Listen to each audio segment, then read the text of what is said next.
This is Present Politics, hosted by leading political strategist Rashad Ritchie and civil rights attorney Robert Patillo. Listen as they interview trendsetters and newsmakers, both local and national.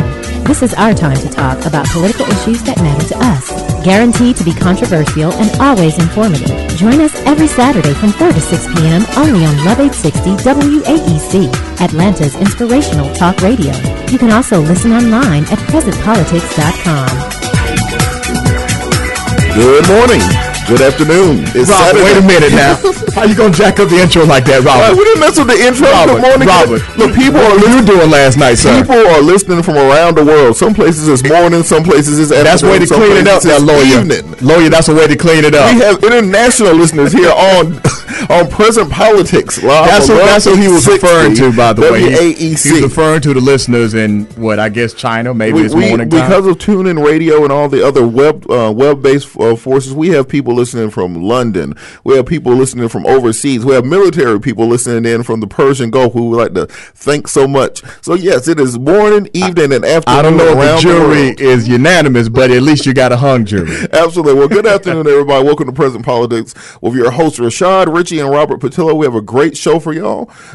We have some great guests coming in. Rashad, how's your week been going? Man, you know, the week has been busy. As you guys know, I am a political strategist, so I do this for a living, and currently I'm affiliated with assisting, I think the number is 38 separate elections around the state of Georgia, and our election date is November 5th. So I'm not going to tell you who to vote for, but I am going to tell you to make sure you participate. We have a saying that all politics is local.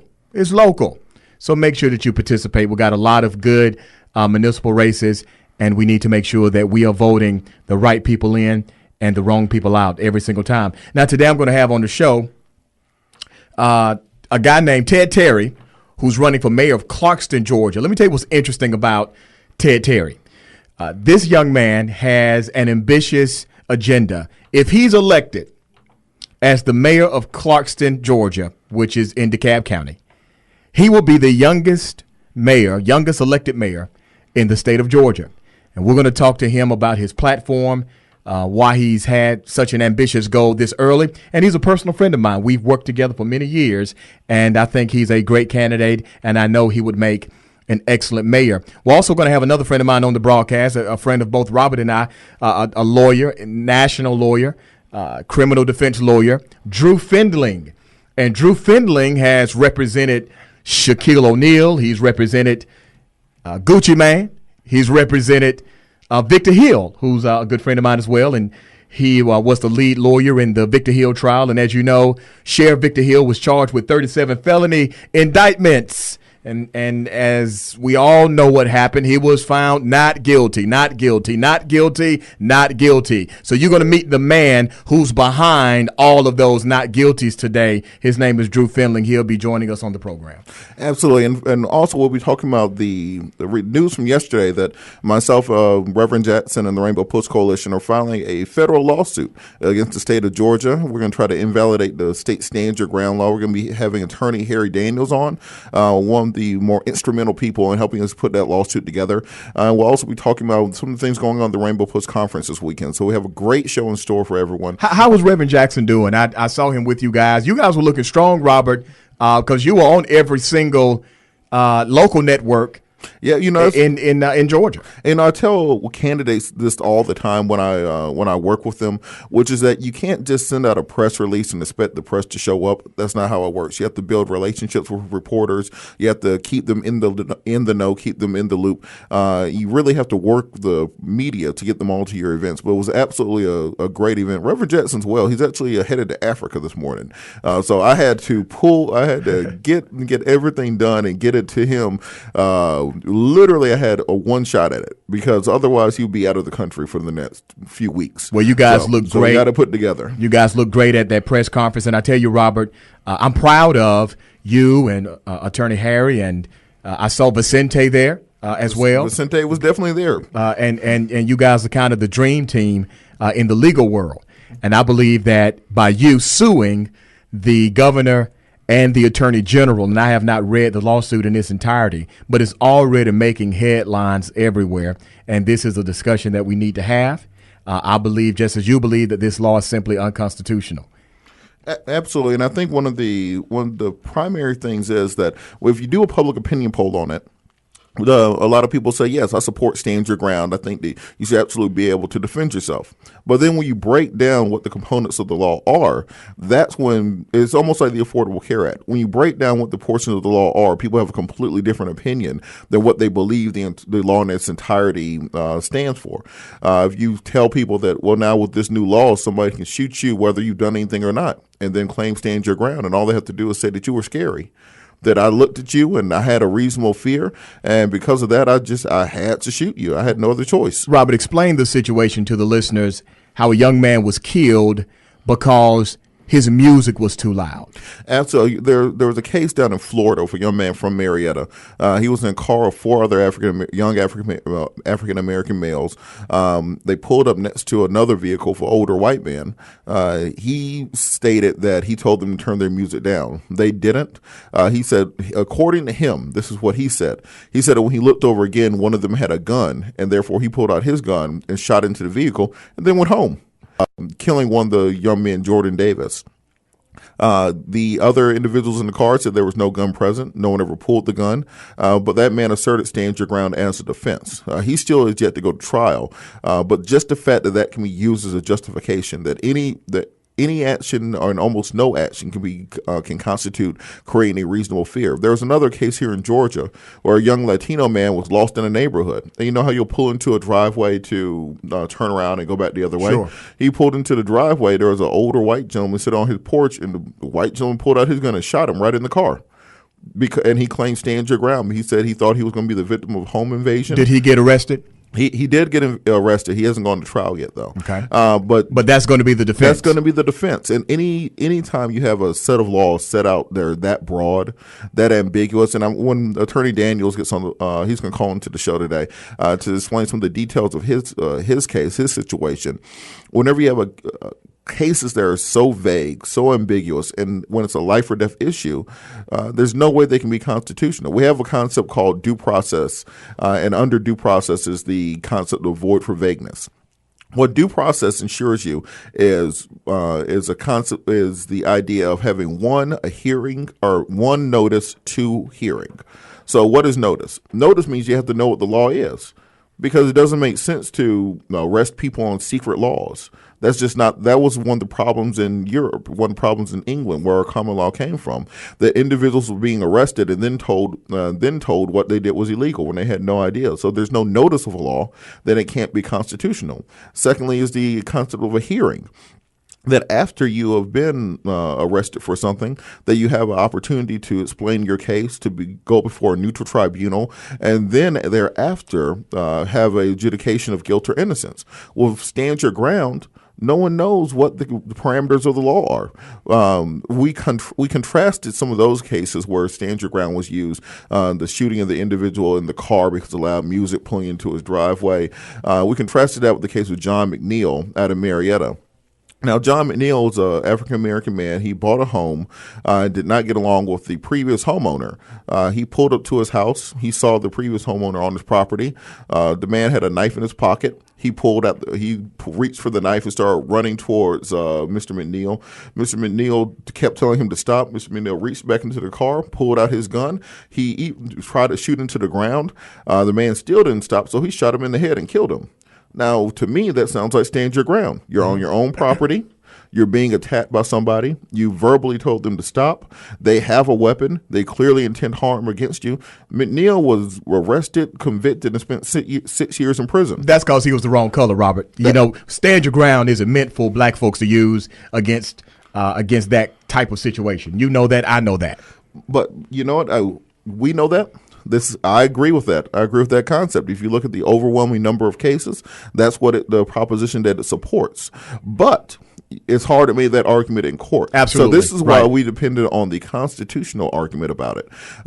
We secondarily did insert a section about the Equal Protection Clause, because The second thing about law is laws have to be even. There can't be a different law for light-skinned people and dark-skinned people. There can't be a different law for 80-year-old white women and 20-year-old black men. The light-skinned law, I'll be okay with that, by the way.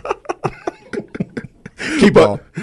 Continue. But this is the analogy I used in the complaint, that if you're driving down I-85 if you're driving down I-85 and the speed limit is 70 miles per hour, it's 70 miles per hour for everyone. So if you're going over 70, if you're a 20-year-old black man, you get a ticket. If you're going over 70 and you're an 80-year-old white woman, you get a ticket. Now, with stand your ground, the law as applied is that if you're an 80-year-old white woman and you shoot a 20-year-old black man because he caused a reasonable fear within you, you're probably going to be okay, because that's a reasonable idea. But there's no set of circumstances where a 20-year-old black male is going to shoot an 80-year-old white woman and not go to jail. Mm-hmm. There's absolutely no set of circumstances that you could imagine where that would happen. The 80-year-old white woman could have a bomb strapped to her chest and he would still go to jail, because no one's going to believe that that's a reasonable belief. So the law does not apply equally to different individuals based upon their race, age, sex, and other criteria. So if you have laws of this nature, what you're doing is creating two different classes of citizens. You have a class of citizens that has the ability to defend themselves, and you have a separate class of citizens that will always be the victim class. So that's one of the primary points in the stand your ground law. Thirdly, I actually just found this point this weekend, or last weekend while I was preparing the suit, is that in stand your ground, there's a provision, Section 3, which we didn't even get to the last two times we tried to fight stand your ground, which says that an individual can only assert stand your ground as a defense if they were in lawful ownership of that gun or lawful possession of that gun. That is to say that if you're a convicted felon and not allowed to have a gun. So you can't protect yourself. You cannot protect yourself at all. If you are sitting in your house, someone kicks in the door, walks up to you, puts a gun to your head, as a convicted felon, you cannot shoot them in Georgia. Amazing. At all. What's the argument? What's the legal argument there, Robert? I'm going to give you two arguments. Okay. First, the legal argument, which was that the legislature didn't want to encourage convicted felons to have illegal guns for self-defense, so that's why they cut it out of the law. Now, here's the real argument. Most convicted felons in Georgia are black, and they don't want to give black people any use of stand your ground. And because of this, even like I said, if you're in your home and then with your family, and you have to be a violent felony. It's any felony that causes you to no longer be able to possess or own a gun. Any felony at all. It could have been check fraud 20 years ago. If you still can't own a gun, a group of people kick in your door, they come for you, you can't use self-defense to defend yourself. Like I said, we can do an entire segment on it. It's been it's a very, very significant issue, and I think we have a great chance of overturning it. So I think we're going to throw the break, and we'll come back. We're going to have Attorney Harry Daniels. We got Attorney Daniels on the line, but Robert, let me tell you, what you're doing is big, it's historical, and I hope that we all can get on this bandwagon, because this law in its entirety is completely unconstitutional. Listeners, join the conversation, 404-355-8699, 404-355-8699. You are listening to Present Politics with Rashad Ritchie and Robert Patillo. See you soon.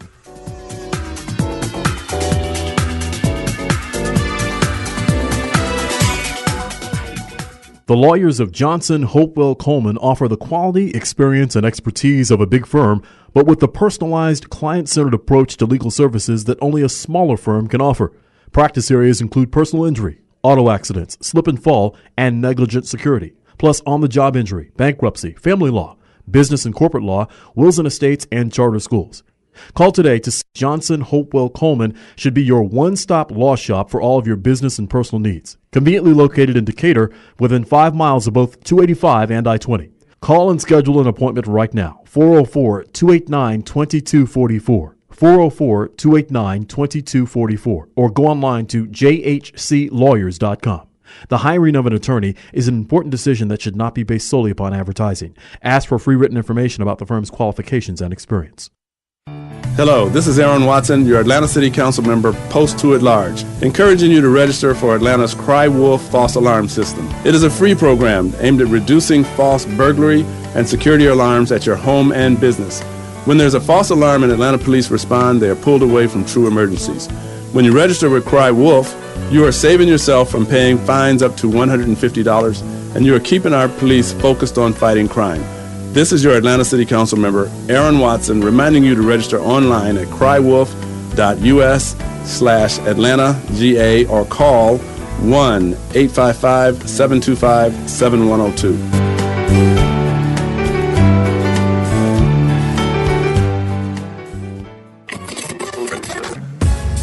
Middle Georgia Productions and ATL Radio presents Rimshot Urban Musical, nominated ATL's Hottest Stage Play 2013. Rimshot Urban Musical integrates the works of a dynamic group of positive and innovative musicians, artists, scribes, and dancers while conveying an engaging, educational, and stimulating message. How far would you be willing to go for fame? Fortune. Things aren't always what they seem. The highly anticipated Rimshot Anniversary Celebration is on November 23rd at 7 o'clock at the Rockdale County Auditorium in Conyers, Georgia. To secure your tickets today, visit www.rimshoturbanmusical.com. Follow the movement on Facebook at Rimshot Urban Musical or call us at 678-306-3616. Rimshot Urban Musical, performing arts for social change.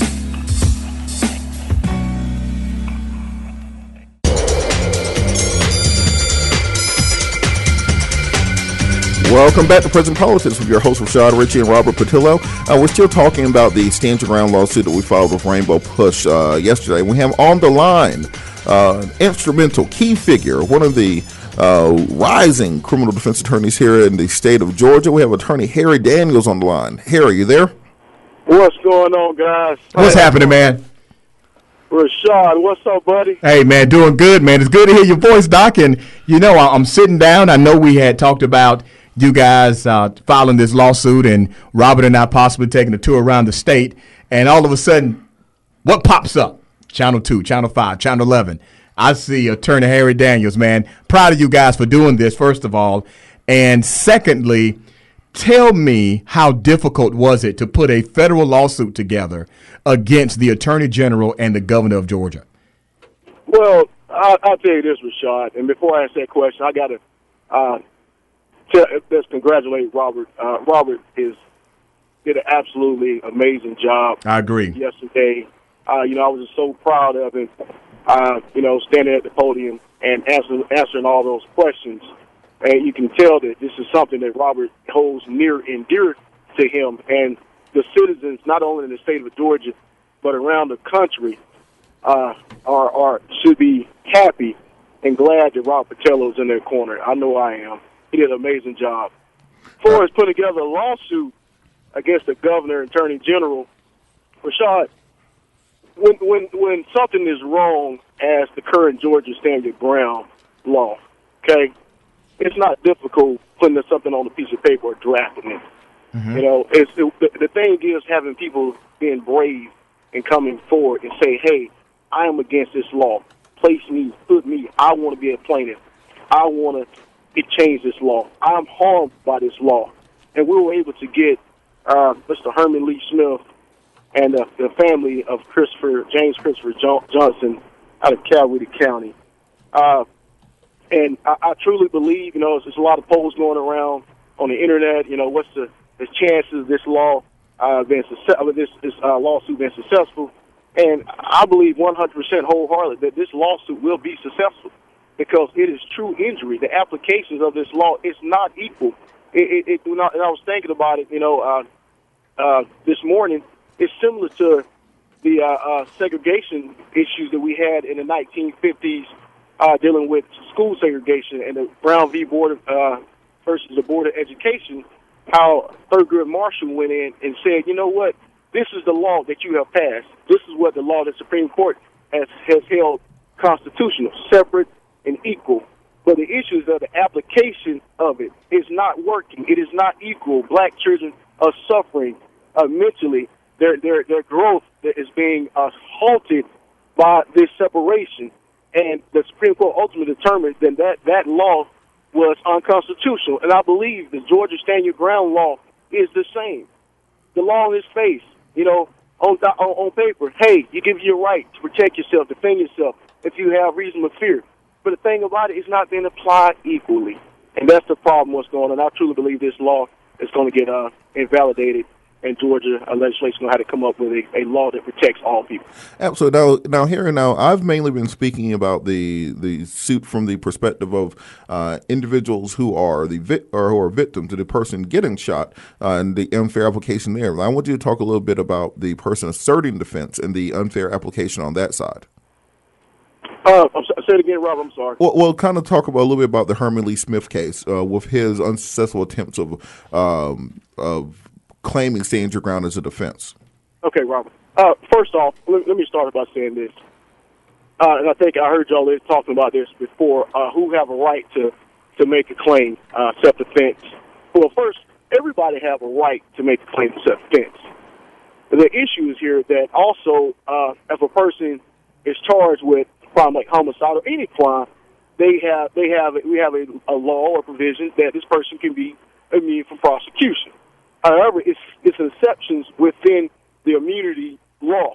For example, if you are a convicted felon and you are absolutely justified, then you cannot assert immunity for prosecution. Okay? If somebody come into your house, your children in the bed sleep, parts of your house, come in, now you can say, hey, I'm justified protecting my home, but you still will be subject to a prosecution because you're not immune because you are a convicted felon. Also, if you have a weapon and that weapon is concealed on you, even though you're absolutely justified in your actions, you are not immune from prosecution. And an immune from prosecution here means you go before the judicial officer, the judge, you present your case. Present your case to show, hey, I'm immune from prosecution. No, I was justified in doing this, pursuant to the laws in Georgia, affirmative defense, to show that I'm justified in my actions before a jury ever get to it, okay? Before a jury ever have a chance to determine your fate in a court of law after the state have produced evidence and you produce evidence. If you're immune from prosecution, you never get there. The case is done. The state can appeal it, challenge it, but it's ways to get around. It's ways that you can respond to the state, and it'll fail. But the exceptions that this law has, immunity for prosecution, it prevents several individuals from even asserting the immunity for prosecution and subject them to a criminal prosecution in the first place they would never be subjected to. Therefore, it's Herman Smith. Herman Smith the weapon he had was concealed. Okay, Herman Smith's not a convicted felon by any means. I think the only thing that was on his record was a seatbelt violation. So we couldn't assert immunity from prosecution because it was exception. If he had a gun concealed, you can't use it. All right, period. Regardless of the facts of the case, Rashad and Robert, regardless, you cannot use it because he had a concealed weapon. The next thing we looked at, this is affirmative defense. We're not even getting to stand your ground or menacing threats or justifications, a reasonable fear. We're not at that point yet. We're dealing with affirmative defense. Herman Smith had asserted an affirmative defense justification to use force, deadly force, against the force that was about to be used against him or others. We have a gun on gun. And tell me the situation where you're not allowed to use a gun against another gun.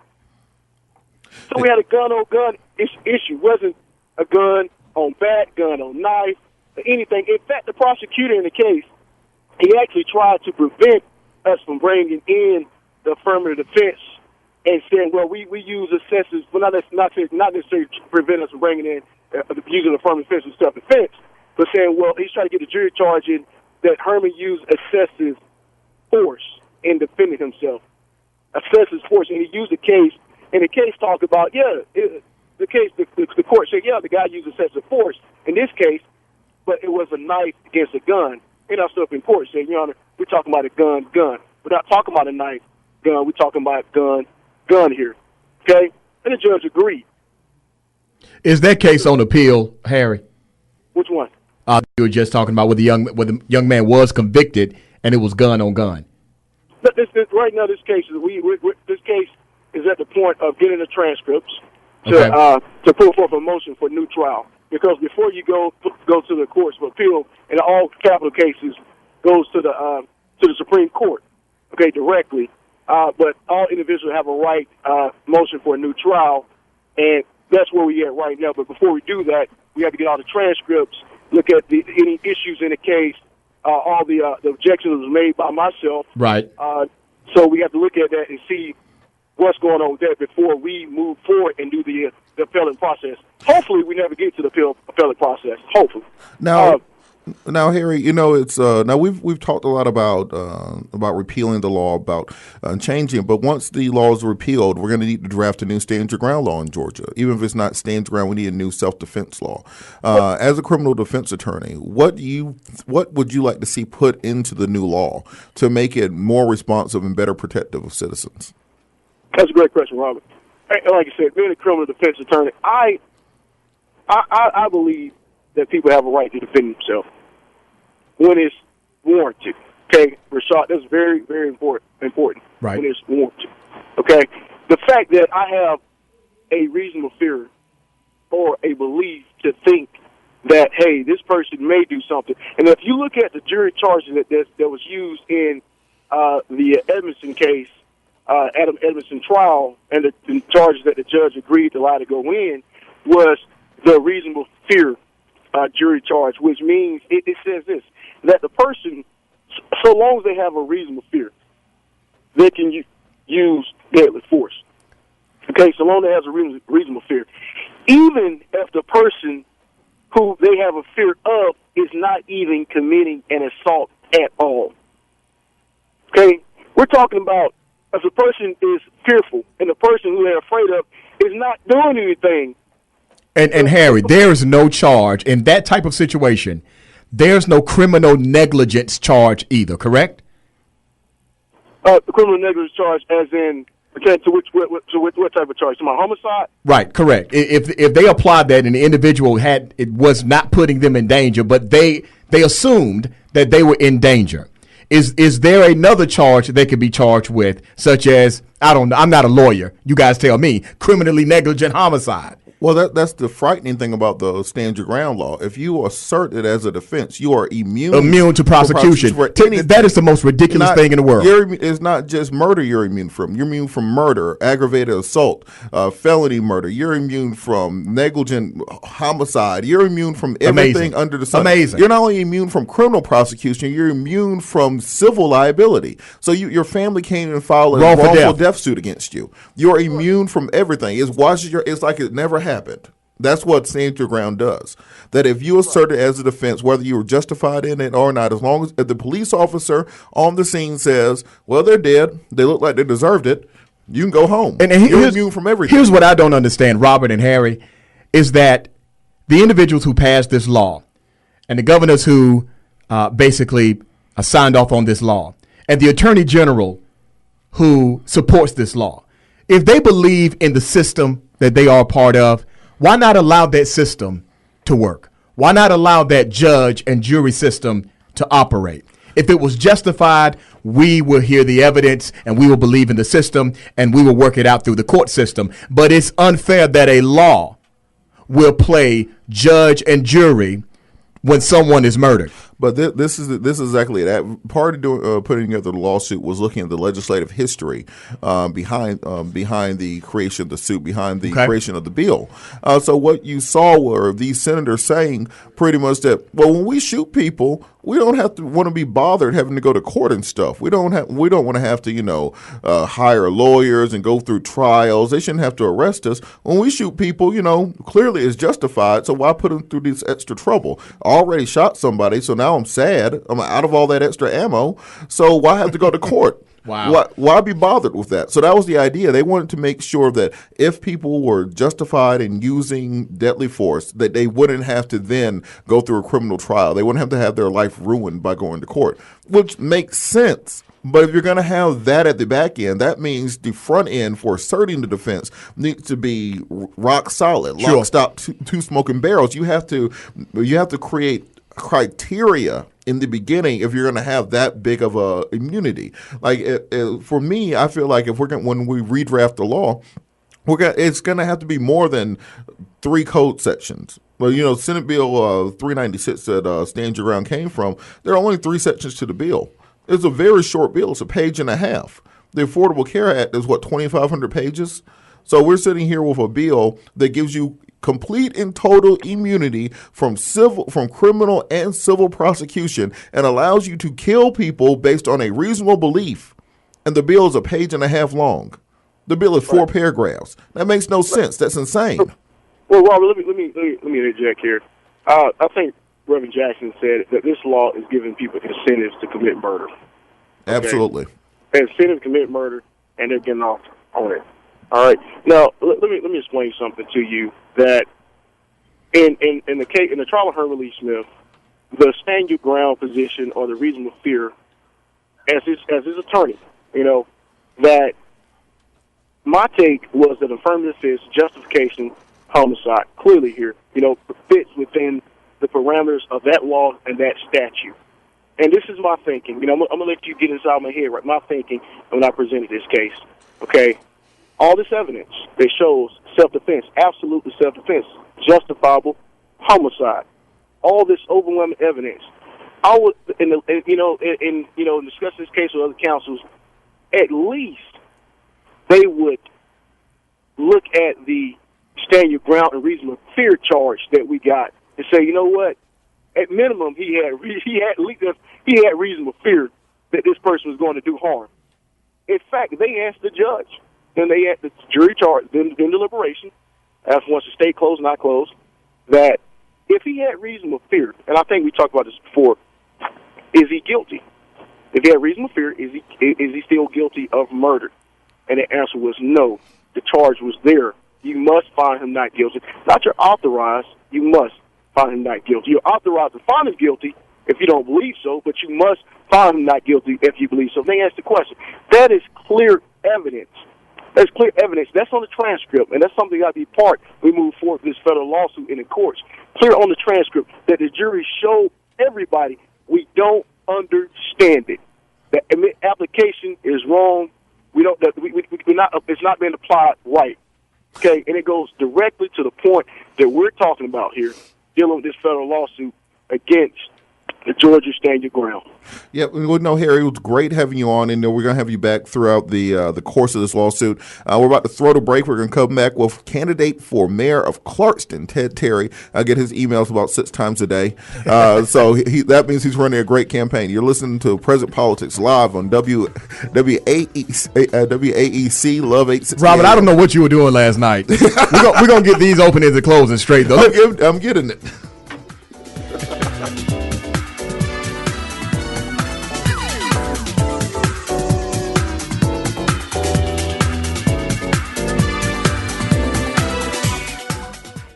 Hello, this is Aaron Watson, your Atlanta City Council member, Post 2 at Large, encouraging you to register for Atlanta's Cry Wolf false alarm system. It is a free program aimed at reducing false burglary and security alarms at your home and business. When there's a false alarm and Atlanta police respond, they are pulled away from true emergencies. When you register with Cry Wolf, you are saving yourself from paying fines up to $150, and you are keeping our police focused on fighting crime. This is your Atlanta City Council member, Aaron Watson, reminding you to register online at crywolf.us/AtlantaGA or call 1-855-725-7102.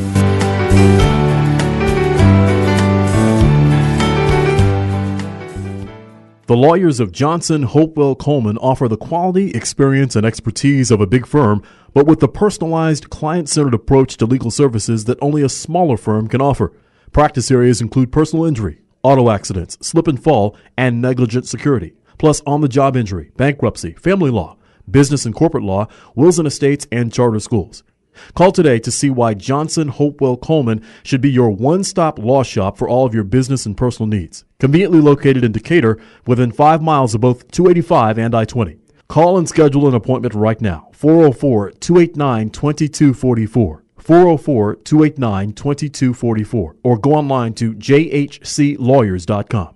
The hiring of an attorney is an important decision that should not be based solely upon advertising. Ask for free written information about the firm's qualifications and experience. This is a referral service. Calls will be routed to an independent referral insurance agency. Listen up, America! Listen up, America. I'm talking to anyone with or without a pre-existing medical condition. A health insurance hotline has now been established to provide health insurance for all Americans, even uninsured Americans with pre-existing conditions. Call now for a free, no-obligation quote on affordable health plans available to you. 1-800-711-6931. I repeat, this is a hotline providing free quotes for affordable health plans. It's for anyone without health insurance who have pre-existing conditions. Medical costs are the #1 cause of bankruptcy and financial distress. All uninsured Americans are strongly urged to call this national health insurance hotline right away to protect yourself and your family from an unexpected variety of medical costs that could cause financial hardship. Call the health insurance hotline right now for a free quote at 1-800-711-6931.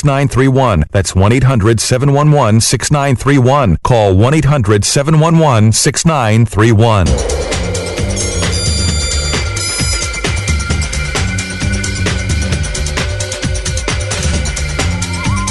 And we're back. Atlanta's Inspirational Talk Radio. Love 860 WAEC. You're listening to Present Politics with your host, Rashad Ritchie, and the great civil rights attorney, Robert Patillo. I thought I'd take the intro from you because, you introed the show. You stumbled on that a little bit. You did the outro. You stumbled on that. You're telling people good morning, Robert, in the intro. So it just leads me to believe that maybe you won a big case last night and you guys were celebrating. And maybe when you woke up at 3:30 p.m. and had to be on there at 4 o'clock, that you thought it was still morning time. Now, I'm not judging you, Robert, because I've been there before. I'm teasing with you, man. Let me tell our listeners my schedule during the week. Oh yeah, I know he has a very, very rough schedule. But truthfully, this was a rough week. Finishing and finalizing the lawsuit. Right. I got about 3 hours of sleep from Wednesday to Friday. And then today, most people don't know, but I teach a class on speech and debate in South Fulton to young girls aged 8 to 12. And anyone who's a teacher knows that after about 2 hours in the class with 38-year-old girls, you need a nap. I understand. I understand. No, I'm just teasing with you, man. Yep. That's all. All right, well, let me introduce somebody, and let me do this introduction correct. He's, first of all, he's a good friend of mine, and he's a friend of Robert's as well. He has dedicated his life to service in political ways, and as well as service in the nonprofit sector. He's always been a very advanced level behind the scenes operator. He's worked for congressmen. He's worked for organizations like the Sierra Club, Human Rights Campaign, Environment Georgia, many, many others. He has a boatload of instinct as well as experience, and it's important that you understand instinct in the culture of government and politics. And not only that, but he is slated to become the youngest elected mayor in the state of Georgia. Ladies and gentlemen, Mr. Ted Terry. Good afternoon, Rashad. Robert, thank you for having me. Good to see you, man, and good to have you in the studio. Let's get into it, okay?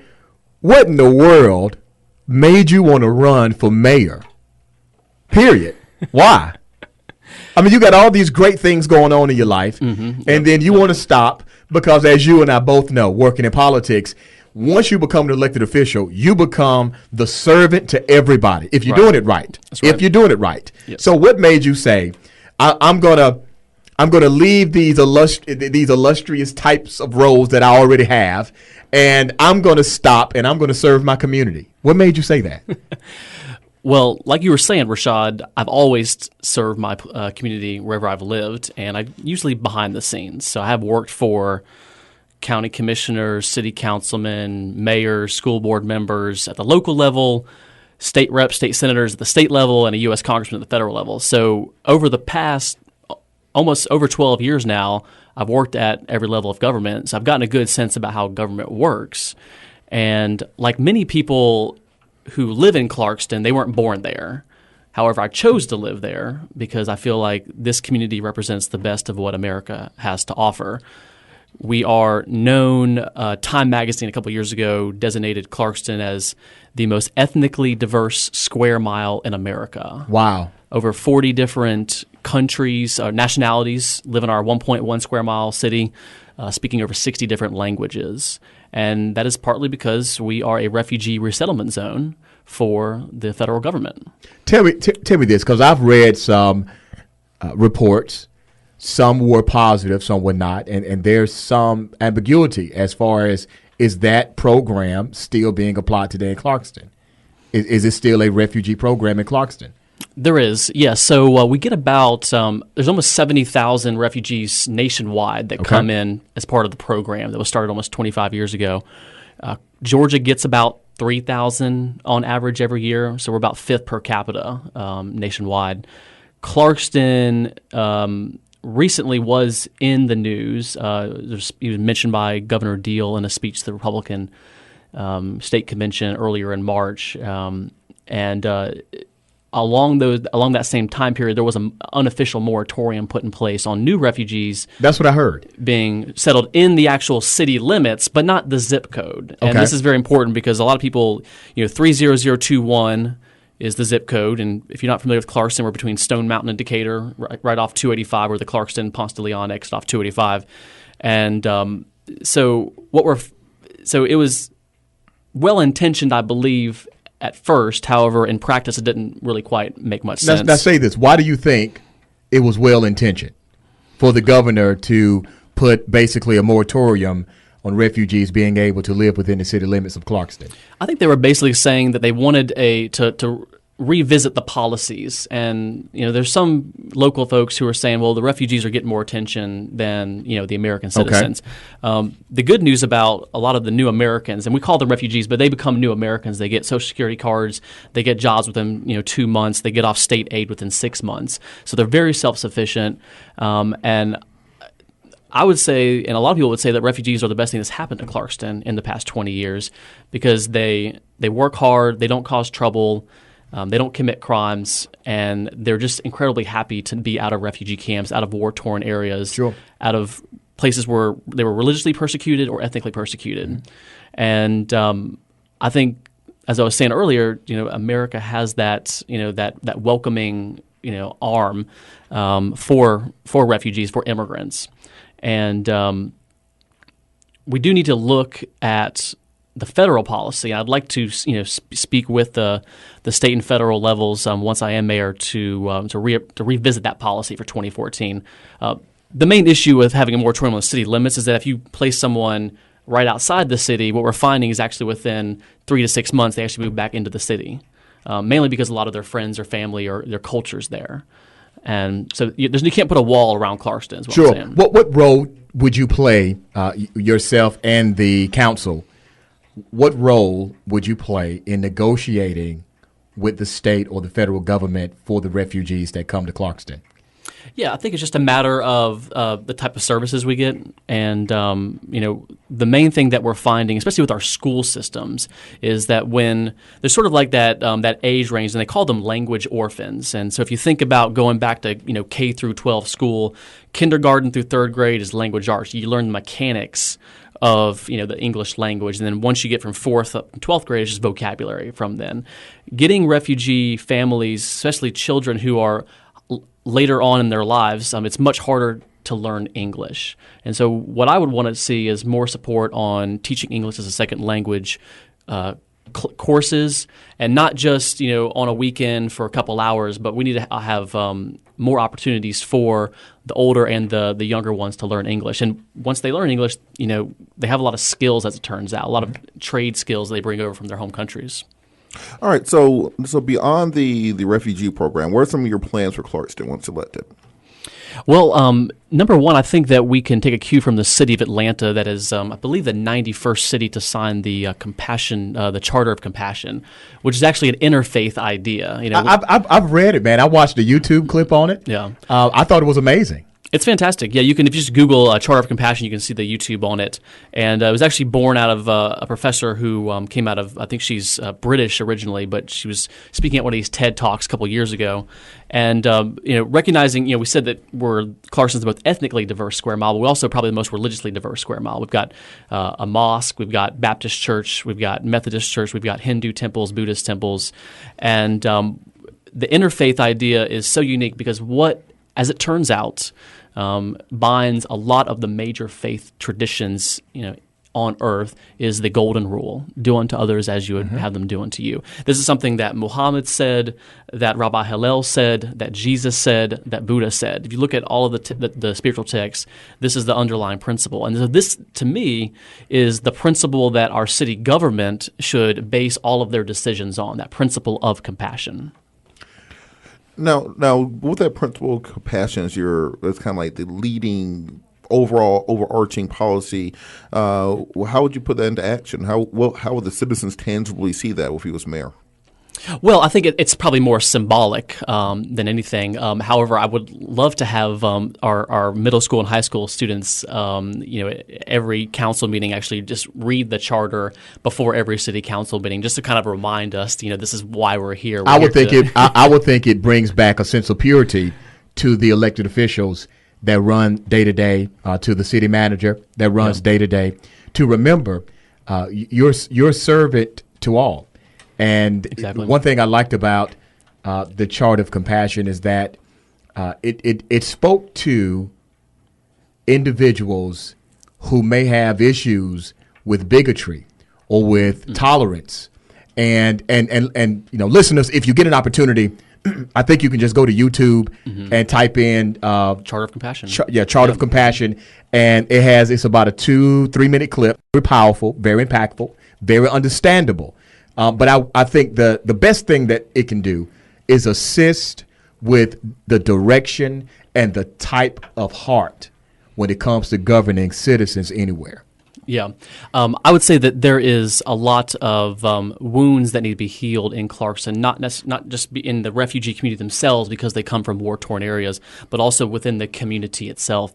And it's something that Martin Luther King Jr. is famous for saying, that the only way to convert an enemy to a friend is with love. And this is the idea behind the Charter of Compassion. This is sort of the principle behind it. And it also, I think, relates to what you were talking about earlier with the Stand Your Ground laws and going back to George Zimmerman and Trayvon Martin. The lawyers are going to have to deal with those issues at the judicial branch, and the lawmakers are going to have to actually make the laws, whether change them or update them. The city councilmen and the mayors have an opportunity, I believe, to promote a safer community. And my role, in mayor, promote a safer community in Clarkston. And I'd like to encourage the council and other mayors, and I'll be doing this as well, to sign the Mayors Against Illegal Guns coalition. I remember that. I remember when they did a big rollout of it. This was during the national debate and when Congress was voting on it. Exactly. Unfortunately, it fizzled out after the vote took place, and I thought that was just a bad idea. So what's going on with that movement now? Well, I think we just got to get more mayors elected to sign that pledge. that's the solution. But this is something that no matter if you're a Second Amendment's 100%, we got to support the Second Amendment, or you are for banning assault weapons.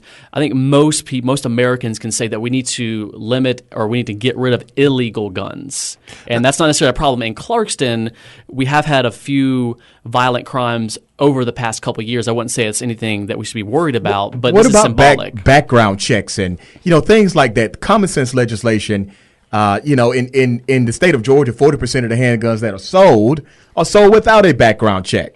Okay, because we have that loophole in law. I can privately sell you whatever gun I want to sell you, and I think that's just kind of the argument, part of the discussion that we're not talking about anymore nationally. We've moved on. We're talking about Benghazi and Obamacare. Forget about children being shot up in schools, right? It's just not part of the national debate. Yeah, you're exactly right. Well, we got to just keep making it part of the national debate. Right. And at the local level, this is one small thing that we can do. All right, and so also at the local level, the day after you're elected, what are some of the things that the voters, that the citizens of Clarkston what are the tangible differences they'll be able to tell between the day before and the day after? Well, we don't get sworn in until January, so Right. so symbolically speaking. Yeah. Well, I will say this. Ted, don't go into office talking about you, Mr. Mayor, now, and having the chief of police have to remove you. That's a bad way to start. Okay. Right. No, we got a great police chief in Clarkston. Clarkston has its own police department, Right. and they do. You guys a great have a job. good city manager. We got a great city manager. Yeah, well, Clarkston did move to the city manager form of government about 3 years ago, and it's good because this is a 21st century way of recognizing that cities in a globalized, modern society are very complex to run, and I think it's great that we have that form of government. The mayor's position, in a way, is symbolic. They do he or she would break ties, but not actually vote during city council meetings. But I think that we could do a lot to restore confidence in the public's voice being listened to. Currently, at city council and work sessions, we have a 3-minute rule. Now, this is common in like big governments like Fulton and DeKalb, where you probably have like 100 people in a room, and we don't have like 5 hours to have a city or a county commission meeting. But in a town of 1.1 square miles, 8,000 people, I think that we could do away with that rule. Now, that being said, the issue is that when you have work sessions, you have city council meetings, they have business they have to attend to. You got to vote on things, got to discuss the items on agenda. What is the opportunity for the citizens to actually raise their hand and say, I've got an idea. Here's my vision for what Clarkston is. And so we got to have a third meeting once a month, a town hall meeting. I like it. Yeah. It's so old school, but we kind of sort of forget about it in these this modern age. But we got to have that opportunity where the politicians have to listen and the people get to speak. And this is oftentimes I feel like just me as someone who has been a citizen, we have to listen to politicians speak all the time. And what is our opportunity to actually say what we want to say? And let me say this: congratulations, by the way, on the endorsement that you received from Governor Roy Barnes. Yeah. Tell me about that. How did that come? Because he doesn't get involved in every political race. He definitely doesn't get involved in all of the Democratic races, much less municipal races. How did you pull that off? Well, Roy's a friend, and he is someone who pursues justice for a living. So I greatly respect him for that. I think many people know that Roy was elected in his mid-20s to a state representative. Right. He actually understands that getting younger folks elected to office is how we create change. We see the world differently than our elders, and there's nothing wrong with how our elders see the world. But if we're going to have that representation of all ages, and quite frankly, if we want to get more young people voting and feeling like their vote matters, we need to start sending and electing people who look and talk and have those ideas like they do. And it's a great point that you bring up regarding younger voters and the way younger voters communicate, because I didn't know anybody was running against you. The only thing that I've heard about the Clarkston race is the emails I get from you, the Facebook messages, the Twitter messages.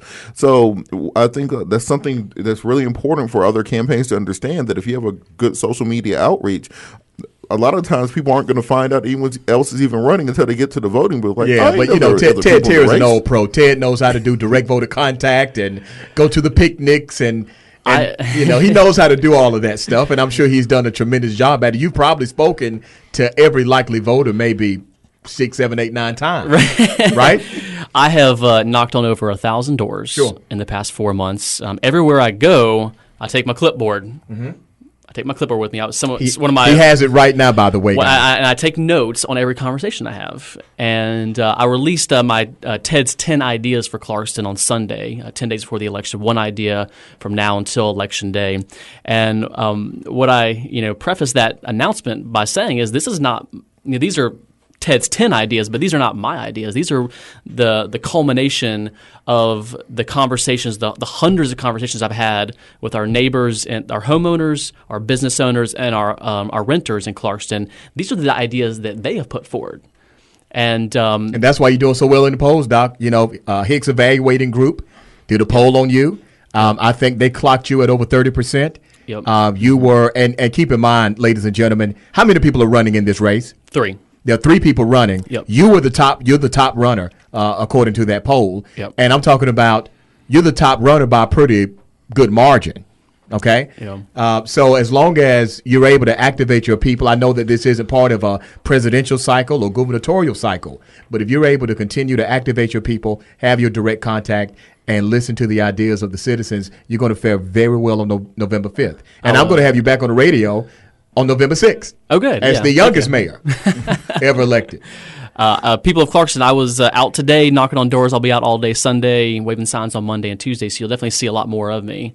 But the most common thing I hear is that when people talk to me at the door, they say, well, they've never had a politician or elected official come by and talk to them. That's sad. And that means a lot to people because oftentimes they just see them on television, hear them on the radio, but they don't see them face to face. And to me, that's very important to show up in person and be there. Listen, we support you. Present Politics supports you 100%. We know we got Clarkston listeners, and I know the city supports you as well. So, Ted, you're a friend of the program. And we thank you for joining us. We thank you for all that you have done in working behind the scenes to make the state of Georgia and other states better places. Thank you, Rashad. All right, guys, we'll be right back. Present Politics.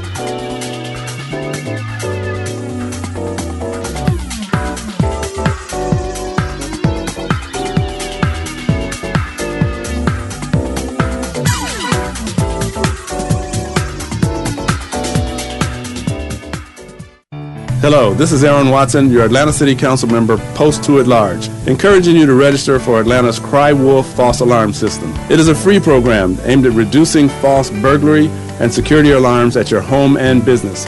When there's a false alarm and Atlanta police respond, they are pulled away from true emergencies. When you register with Cry Wolf, you are saving yourself from paying fines up to $150, and you are keeping our police focused on fighting crime. This is your Atlanta City Council member, Aaron Watson, reminding you to register online at crywolf.us/AtlantaGA or call 1-855-725-7102.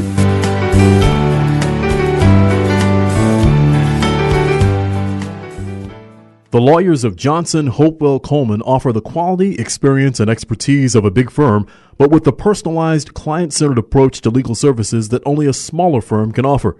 Practice areas include personal injury, auto accidents, slip and fall, and negligent security, plus on-the-job injury, bankruptcy, family law, business and corporate law, wills and estates, and charter schools.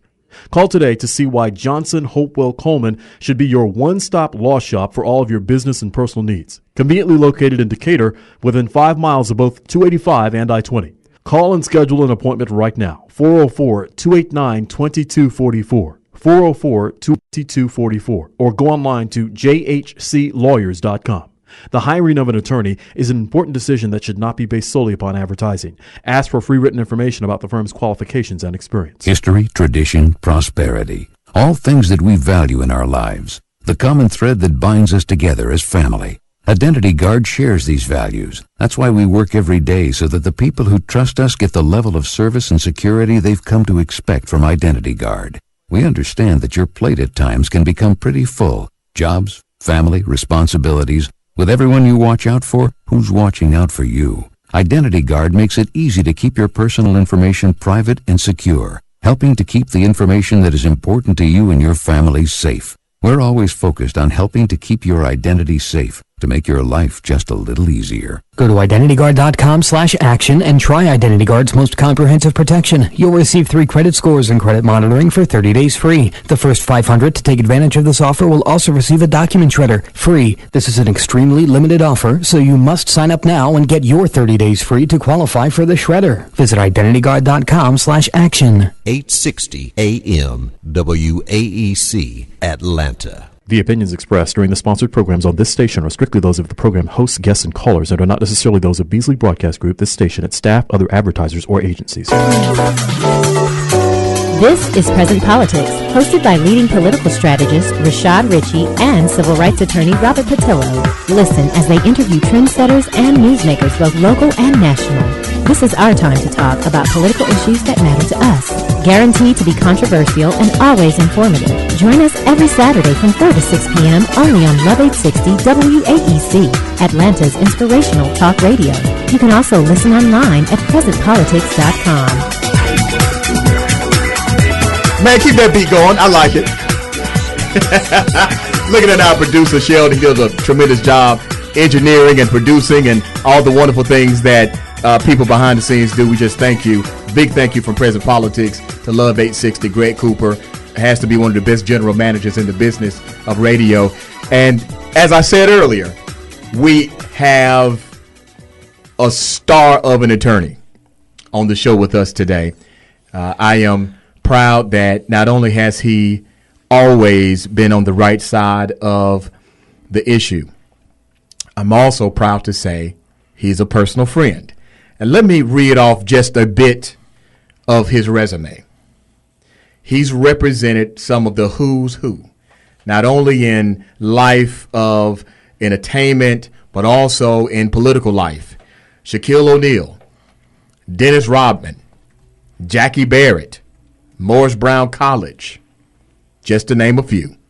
And one of the cases that locally we know, because we've watched it intently, he was the lead lawyer for Sheriff Victor Hill of Clayton County, who was charged, indicted under a state RICO Act of 37 felonies. And the man who led that defense team in what was a ridiculous district attorney's attempt and a ridiculous former sheriff's attempt to stop a man from being sheriff of Clayton County. Drew Findling is with us today. Attorney extraordinaire Drew Findling is the one who led that case. Drew, welcome to the program. Rashad, that was better than the closing argument I gave, man. Holy cow. Wasn't that good? I was there for your closing argument, and It was superb. Well, listen, Drew, I got you on the program. First of all, let's talk about the obvious. The Victor Hill case. I was with you guys during that case. As you know, I'm a strong supporter and friend of Sheriff Hill. And what we saw, it was just amazing that time after time when the prosecution would bring people up to the stand and you just kind of, they left the stand and I just had this sense of, wow, that was it? Is that what we're on trial about? You got to be kidding me. And obviously, that's exactly what the jury thought. Well, I mean, there was a very aggressive effort to generate the demise of Victor Hill. And it was created by his opponents and his adversaries for completely horrible reasons, and that was because he was a threat. You know, we said from the beginning the biggest mistake Victor Hill made was in late 2010, early 2011 to decide to run for sheriff again. And once he did that, charges were brought from allegations made 3 years beforehand, charges that we counted 6 people had said he did not perpetrate anything illegal. And, of course, one of the controversial points that we brought up, which was factual, which is all those 6 people were people of color.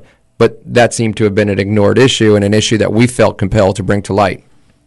And Drew, I sat through a portion of the trial also, and it was very interesting. And once they started articulating what exactly the charges were, because, you know, when you hear the reports on television or on the news, they say sheriff indicted on 37 felony counts. But can you kind of explain to the listeners what some of the quote-unquote crimes or felonies were that they accused him of? Yeah, thanks, Robert. Thanks for bringing that to the attention of the community, because I've had so many people when I got brought into the case and then when it was announced that I was going to be trying the case saying, oh, my God, you're representing this racketeer.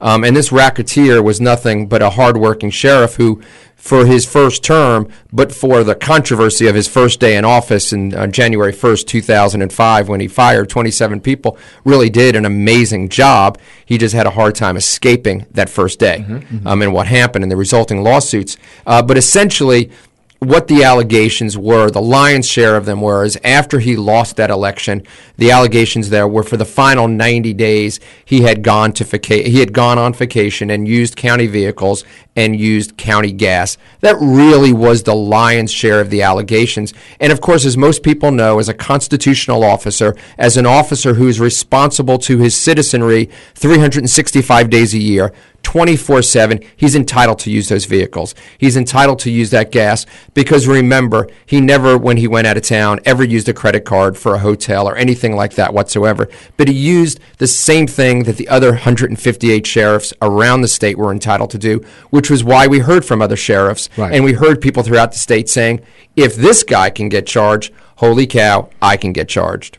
Hey, I think that's one thing that I think you did a great job of, which was explaining to not just the jury, but explaining to the public that these charges were, that even if true, most of them aren't even illegal.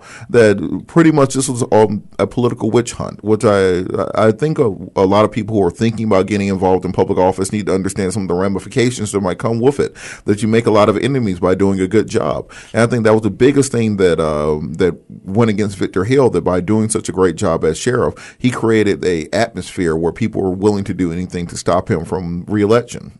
Robert, another great point. I find it so interesting that we talk about Victor Hill, and obviously so many organizations, and particularly some organizations that are associated with the advancement for people of color and the prejudice that they have been subjected to, have stood by his side, and rightfully so. But let's say one thing about Victor Hill. He truly sees no color. Right. Victor Hill is a crime fighter in every stretch of the imagination. Mm-hmm. Even since that trial, I've had off-the-record journalists call me up that doggedly pursued him and would say the following: Drew, we know we were aggressive, but we'll say one thing. All we hear from the citizens are, this guy fights crime. That's right. I heard from one prominent newscaster that said, I talked to somebody that reached out to us at our station and said, for years I've been saying my house gets burglarized. My house gets burglarized. Victor Hill wins this election. I contact the sheriff's department, and there's been a car parked in front of my house for like a week straight. And that's who Victor Hill is. This guy truly does not see color, does not see ethnicity, does not see religion. Here's what he sees. I'm going to fight crime. It's interesting. We talk about Victor Hill. I wasn't at, and props to Chief Magistrate Wanda Dallas, former assistant prosecutor for Paul Howard's office in Fulton County, former staff counsel for Fulton County Sheriff's Department, was just appointed, I believe, by the Superior Court judges as the chief magistrate for Clayton County, and that's an amazing thing. I think we're going to see a great future for Wanda Dallas there. I wasn't at her swearing in, but I understand that when Victor Hill walked in, he was welcomed with open arms by everybody that served on the bench, whether they be state court judges or superior court judges in Fulton County and Clayton County. That's only last week. I also heard that one of his great strategies, again, is to create a safe atmosphere for the children of Clayton County on Halloween. I was there. I heard that they had to shut down Tara Boulevard. They had to shut it down, Drew. Over 1,000 children. Over 1,000, yes. 1,000 children had a safe environment because of Victor Hill. And I'm sitting here talking about Victor again, and we will always be thankful that the prosecution brought in the newsletters of Victor Hill's first term, because if you remember, some of the things that he stood for and continues to stand for is on holidays like Halloween, making sure that his deputies reach out to people on the sexual registry to make sure that there's a checks and balance with regard to where they are, regardless of religion, regardless of ethnicity, regardless of color. Victor Hill is there to make the community safe. And that's what we felt that we were able to do is, as we said from the beginning, we said from the ballot box to the jury box, the people spoke, and we felt like we were able to give them their sheriff to serve for the next 4 years. And this is something that I've been asked by a few people since this case. Now, if you as an individual citizen, if you bring false accusations against somebody, there's ramifications for you. You can face criminal charges yourself. The person can bring civil charges against you. But it seems like when when some public officials who may have electoral interest decide to launch an unjust prosecution against you for political reasons, that they get to pretty much get off scot-free. Is there any recourse that Victor Hill will be able to take against some of the people responsible? There really is no recourse for Victor.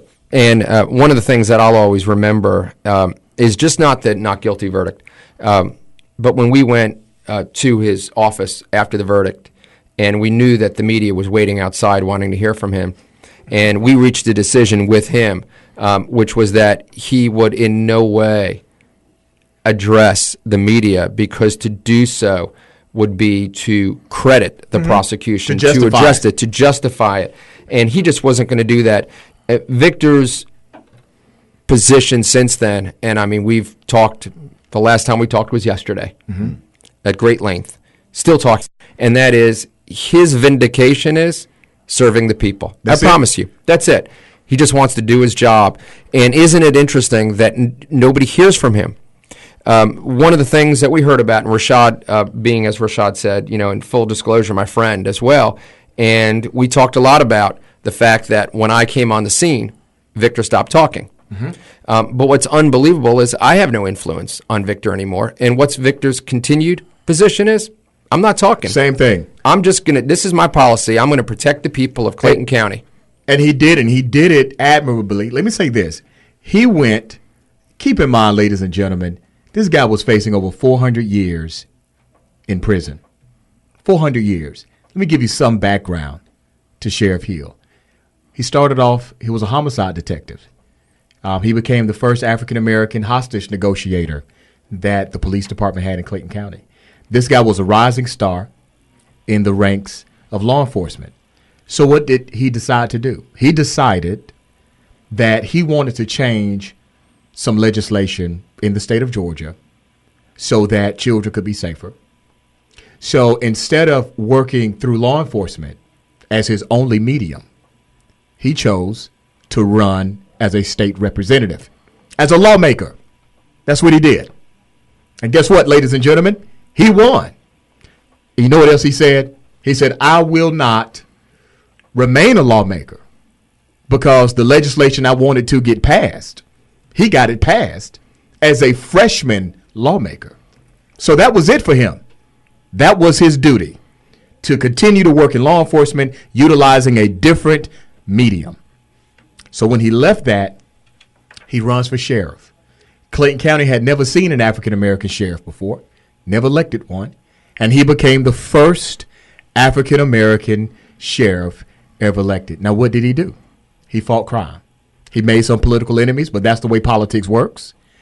There were some individuals, even though Sheriff Hill does not see color, they saw color. They saw color. And they launched a coordinated attack against him.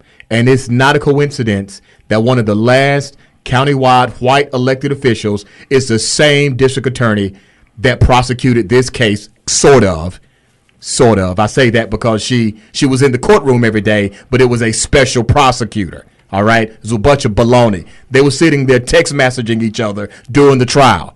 All right? So now as Sheriff Hill is on trial, facing over 400 years, he's a lawman, a top cop. Every day after trial, you know what Sheriff Hill did? He went on patrol, and he did his job as sheriff of Clayton County. He refused to even allow the trial to take away what the citizens had told him to do, which was to protect and to serve. Drew, I had to put that in there because I needed people to have that history, to understand that he has paid his dues, worked through the ranks, and has always stood on principle. And that's why I believe he's vindicated not only spiritually by God, but vindicated in the direct sense of he's doing a great job. We're going to keep him in office. Okay? We're going to reelect him. Rashad, if I could just follow up on that for 1 second. Again, Rashad with a better closing argument than even I can give. Holy cow. This guy's making me paranoid right here. But there were motions filed by the other side, and listen, and that's part of the game.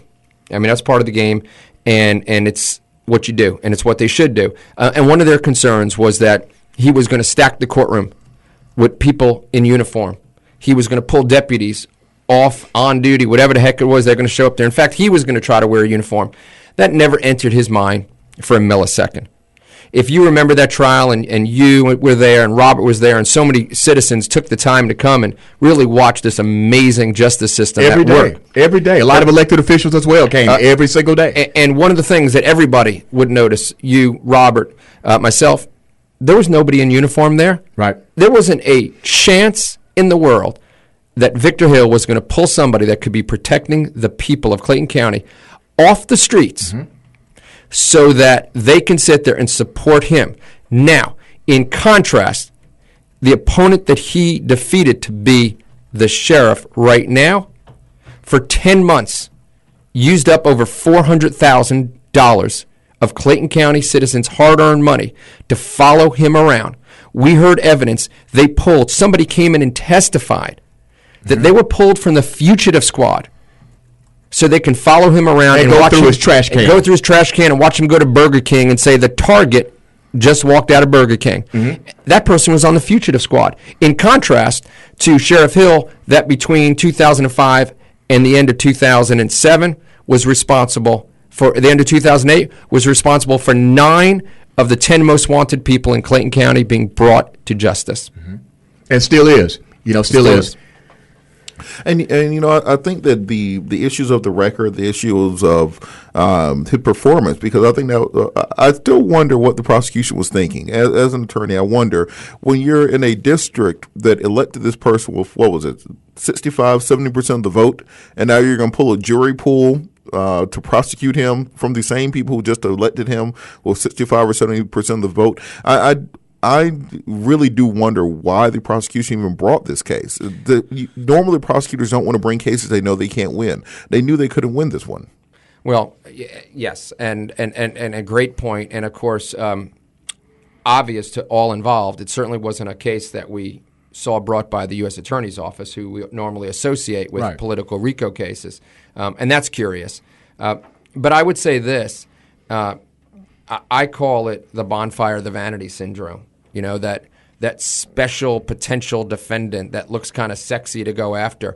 And, this is a political show, and you guys are political experts. And I know Rashad, if you think he gives a great closing argument when it comes to Victor Hill, man, you bring up any political issue, and Rashad just makes my eyebrows frost with nuclear winter because he has such strong opinions.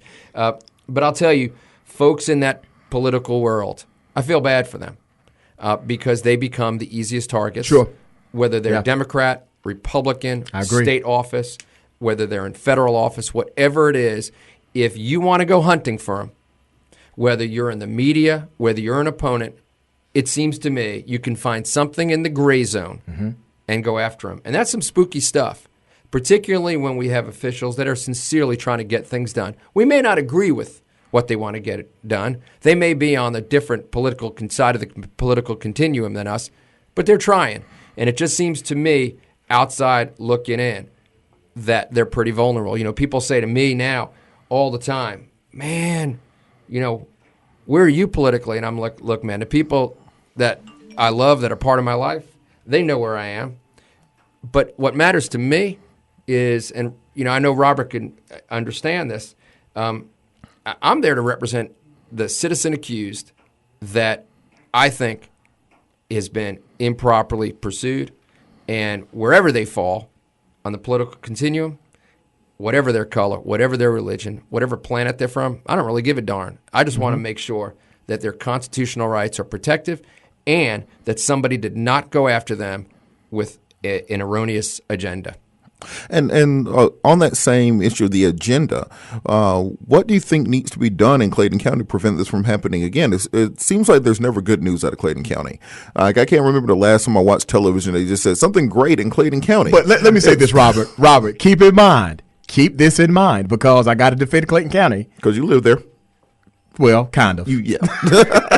I got to defend Clayton County because, first of all, a lot of this has to do with what the media chooses to report, okay? You had probably, arguably, one of the most successful Halloween functions in the state of Georgia. It was the first time that they did it. I got there at about 6:15 on Halloween night. There were already over 500 children there. And you're talking about live horses, these jungle gyms, all kind of stuff, man. These huge balloons, and it was spectacular. And you saw, Drew, white, black, Hispanic, Asian. You saw everybody. And you saw all of these great law enforcement personnel dedicating their time to do things such as signing children up to ride the horse or making sure that they got candy that night. And I said, why isn't the news here?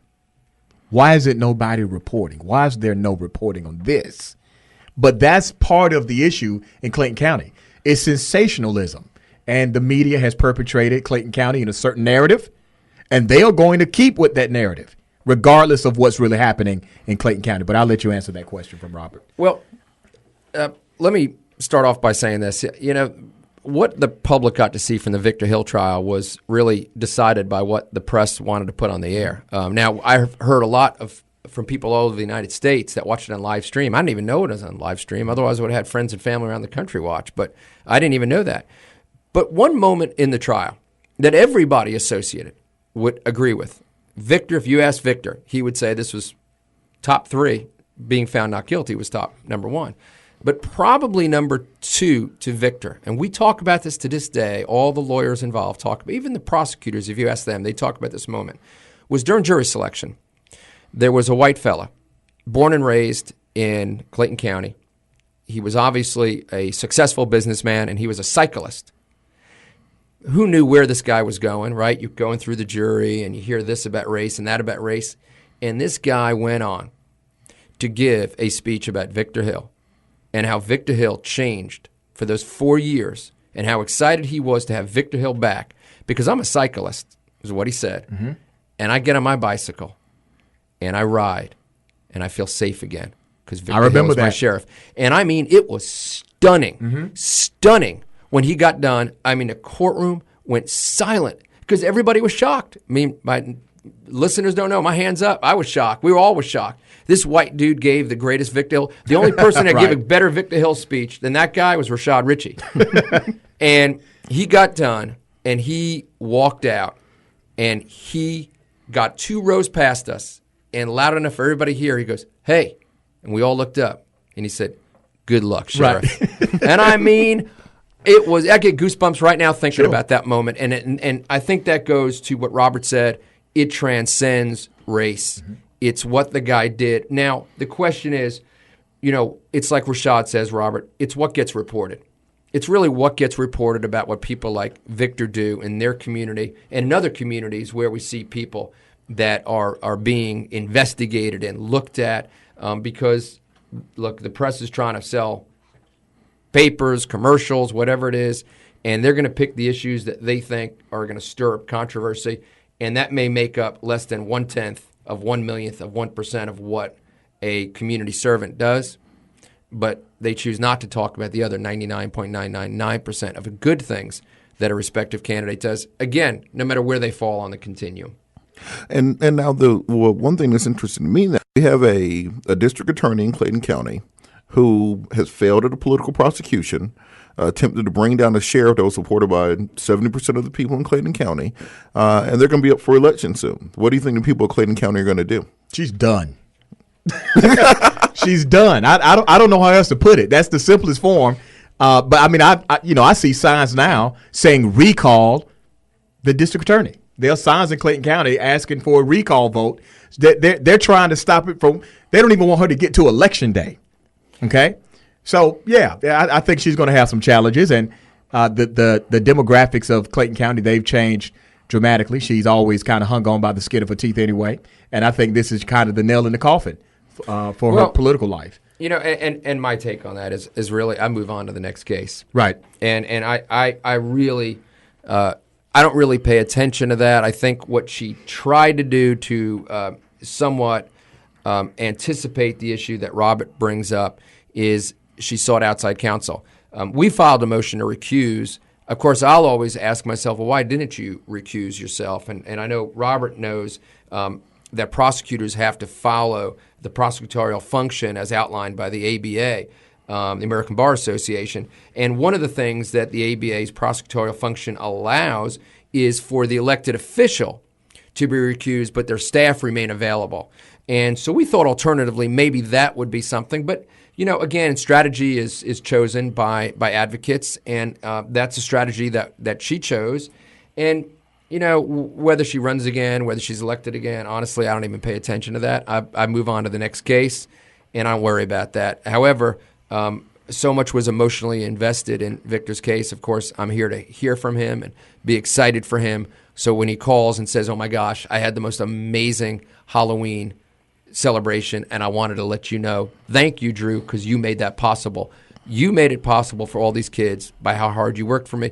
When he does that, man, I'm going to take that phone call every day of the week. Absolutely.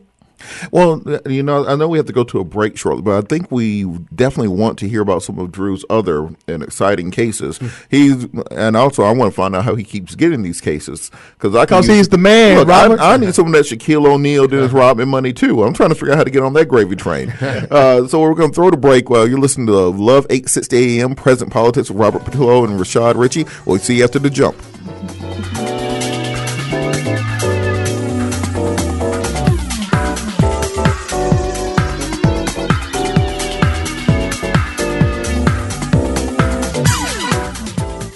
The lawyers of Johnson, Hopewell, Coleman offer the quality, experience, and expertise of a big firm, but with the personalized, client-centered approach to legal services that only a smaller firm can offer.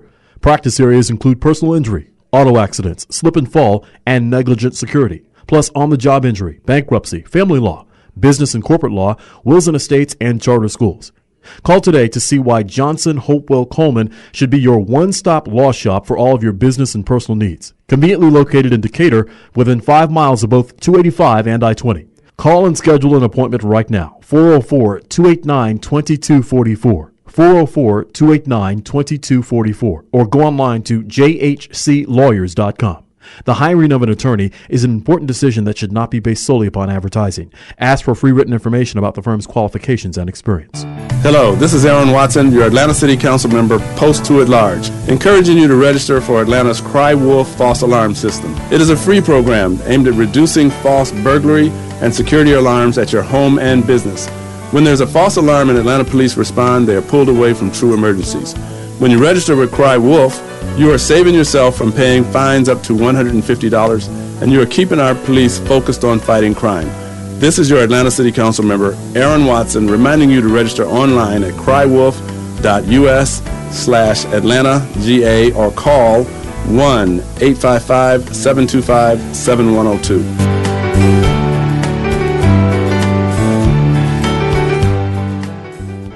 If your car is less than 10 years old and has less than 100,000 miles on it, your car will eventually break down and you'll need to go to your local repair shop. And we all know dealing with these guys can be very expensive. A new transmission can cost over $3,000, a new engine more than $3,500, new air conditioning can cost over $1,700, and a new water pump more than $600. You need to call the Auto Protection Network. We're like insurance to protect the inside of your car. We'll save you thousands on costly repair bills. Don't let your car break down without a warranty. Protect yourself from expensive repair bills. If your car has less than 100,000 miles on it and it's less than 10 years old, call today for a free customized quote. 800-653-7075. 800-653-7075. 800-653-7075. 800-653-7075.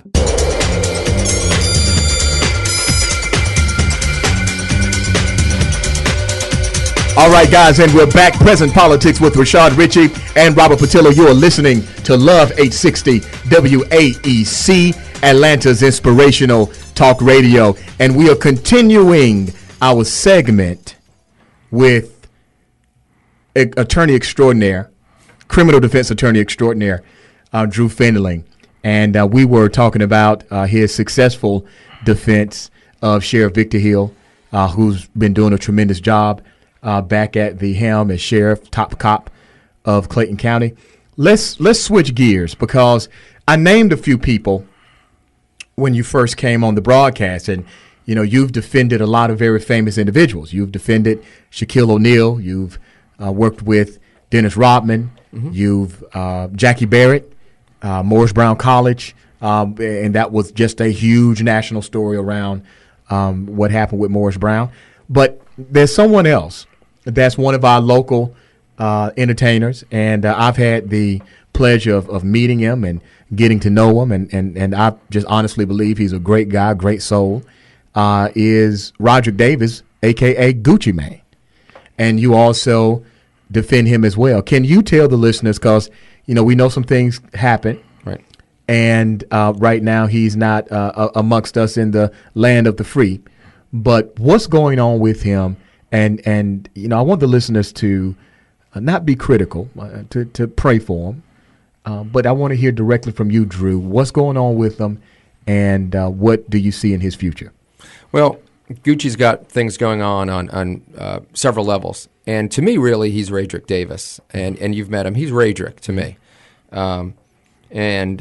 He's a tremendously talented individual. He's a tremendously intelligent individual.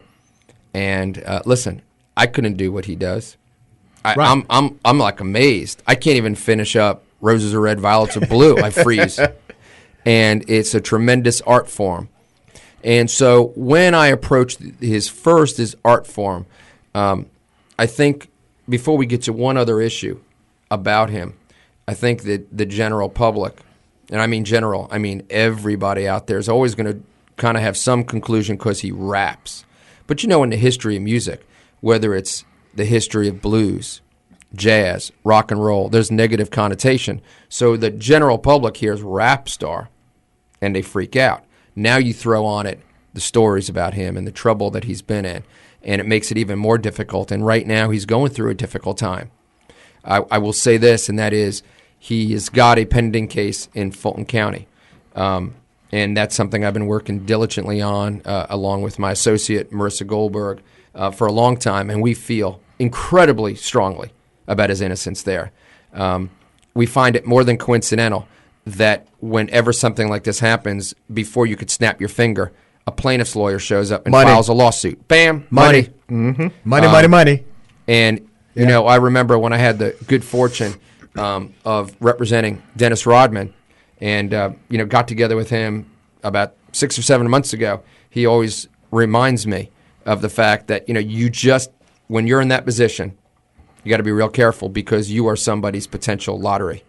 Mm-hmm. So with this incident happening in Fulton County, all of a sudden lawyers show up. And anything that he has anything to do with, lawyers show up. He's gone through a tough time. He released a statement through some public relations folks. And we just got to kind of fastidiously work through each of these allegations, and so we can get him back to the point where he's entertaining. I'll give you another example. We had this little incident up in Philadelphia. I accompanied him to Philadelphia. The person there, all they wanted to talk about was, I got a lawyer. I just want money. And this is something that doggedly follows him wherever he goes. And, Rashad, it's difficult to live your life when you have that looming over you at all times. When I walk with him through airports going out of town to assist him, it's amazing to me that everybody stops us all the time. I was kind of hoping they were stopping to talk to me, but nobody knew who I was. And they're all stopping him, and man, that's just got to be tough. I mean, you can't get a slice of pizza without 35 people wanting to yell Facebook and Instagram, and so it's a tough situation, but we're dedicated to Radrick. I believe he's going to make it out well. I think he has a great heart. I believe in his core character, and I think that, as I said to him when I first met him, I told him, I said, brother, you got the best in the business, Drew Findlay, and I know you're going to serve him well. Well, I appreciate that, and just one other issue. We too often we hear about the negative about a guy like him, but people forget that he has an autistic son, mm-hmm. and he is so incredibly dedicated to his son. His son is such a priority to him. He hasn't had a court order, any of the things that we associate with pro athletes and entertainers. Right. There's been no court intervention whatsoever with Radrick Davis. He has stepped up, and not to get too sexist, but he's manned up. Mm-hmm. And he has been an amazing father to that young man who has a difficult life because of his position. and without any intervention whatsoever. Perfect. Robert? Well, and this is from the young attorney's perspective. This one thing that we want to impress on people, that when you do a good job, it begots more clients, it begots more success. And I think Drew Findling is an absolutely excellent example for young people. Now we're about to throw the break. We're going to come back for our last segment on Present Politics. You're listening to Present Politics live, Love 860 AM, WAEC. Don't forget to call in 404-355-8699.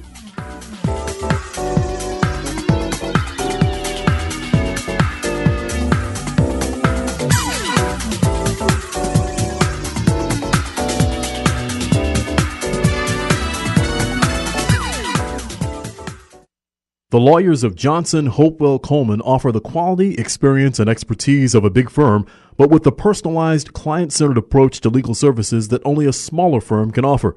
Practice areas include personal injury, auto accidents, slip and fall, and negligent security, plus on-the-job injury, bankruptcy, family law, business and corporate law, wills and estates, and charter schools. Call today to see why Johnson, Hopewell, Coleman should be your one-stop law shop for all of your business and personal needs. Conveniently located in Decatur, within 5 miles of both 285 and I-20. Call and schedule an appointment right now. 404-289-2244. 404-289-2244. Or go online to jhclawyers.com. The hiring of an attorney is an important decision that should not be based solely upon advertising. Ask for free written information about the firm's qualifications and experience. Hello, this is Aaron Watson, your Atlanta City Council member, Post 2 at Large, encouraging you to register for Atlanta's Cry Wolf false alarm system. It is a free program aimed at reducing false burglary and security alarms at your home and business. When there's a false alarm and Atlanta police respond, they are pulled away from true emergencies. When you register with Cry Wolf, you are saving yourself from paying fines up to $150, and you are keeping our police focused on fighting crime. This is your Atlanta City Council member, Aaron Watson, reminding you to register online at crywolf.us/AtlantaGA or call 1-855-725-7102.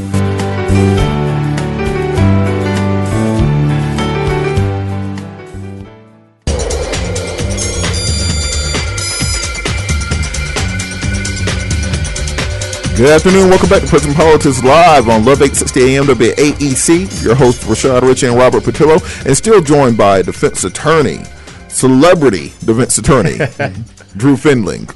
We got big time in the studio, man. That's, I like it when I have big time people in the studio because you just learn so much about kind of how that world works. And he's, just done a phenomenal job. That's why he's where he's at. He works hard at it. He's detail oriented. He produces, and that happens no matter what you choose for your career. I don't care if you're flipping burgers, okay?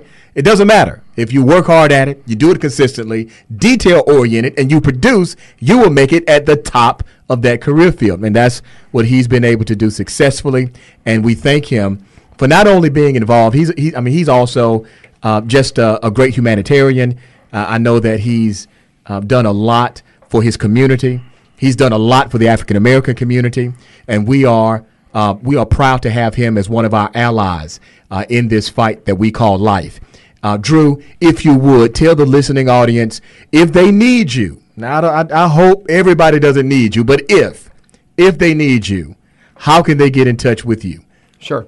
Well, let me say this. Robert asked earlier, and Robert doing civil rights work is really at the forefront of doing great things. Mm-hmm. Because without what Robert does and without what he stands for, what life do any of us have? Right.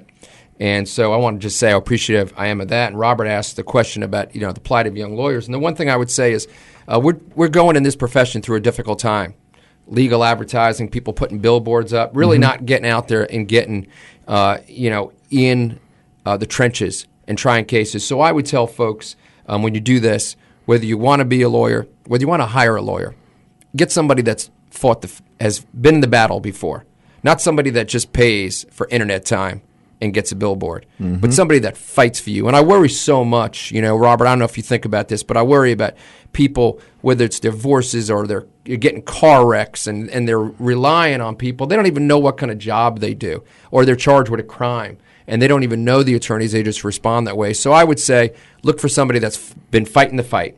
If you want to hit me up, that's great. It's my email is drew@finlinglawfirm.com, and that's my web address as well, is finlinglawfirm.com. And you can call my office, 404-460-4500, 404-460-4500. Call.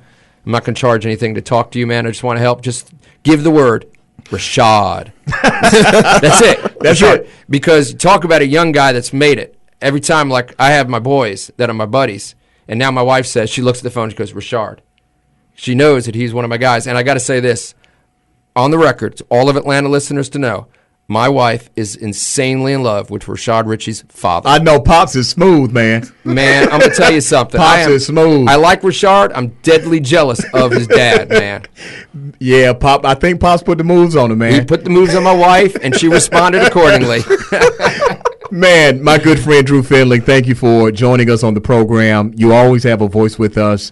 You always have an audience with us. We thank you for all the work you're doing. Continue to do the great things you do to make our United States a better place. Thanks, you so much, Drew. And with that, guys, we're going to go to a very quick commercial break. You're going to join us back with another guest, our last segment on Present Politics with Rashad Ritchie and Robert Patillo.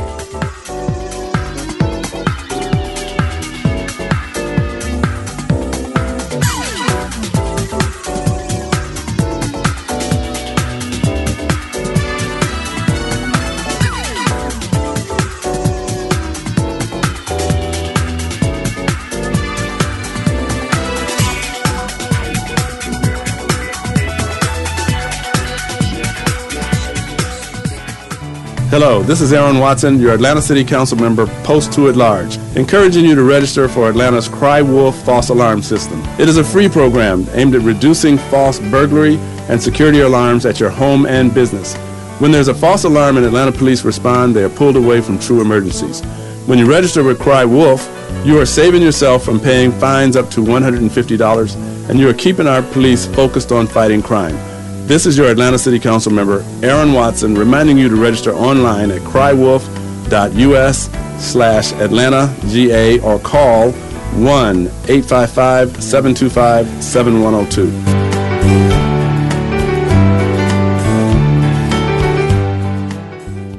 The lawyers of Johnson, Hopewell, Coleman offer the quality, experience, and expertise of a big firm, but with the personalized, client-centered approach to legal services that only a smaller firm can offer.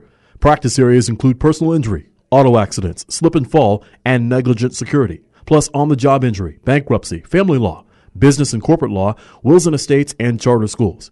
Call today to see why Johnson, Hopewell, Coleman should be your one-stop law shop for all of your business and personal needs. Conveniently located in Decatur, within 5 miles of both 285 and I-20.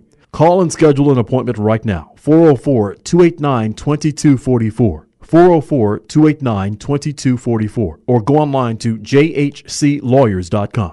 The hiring of an attorney is an important decision that should not be based solely upon advertising. Ask for free written information about the firm's qualifications and experience. The Gospel Indie community is answering the call to aid one of their own in her fight against cancer. Join us for a Jubilee Journey, a benefit concert in honor of Yasmin, formerly of Sweet Honey in the Rock, November the 9th, 5 p.m. at The Globe, 2178 Highway 138, Stockbridge, Georgia. Enjoy great music, food, and help make a difference in the medical journey of Yasmin. Admission is free. For more information or to donate to this worthy cause, go to www.thepgnetwork.org until December the 31st. By faith, we are our brother's keeper.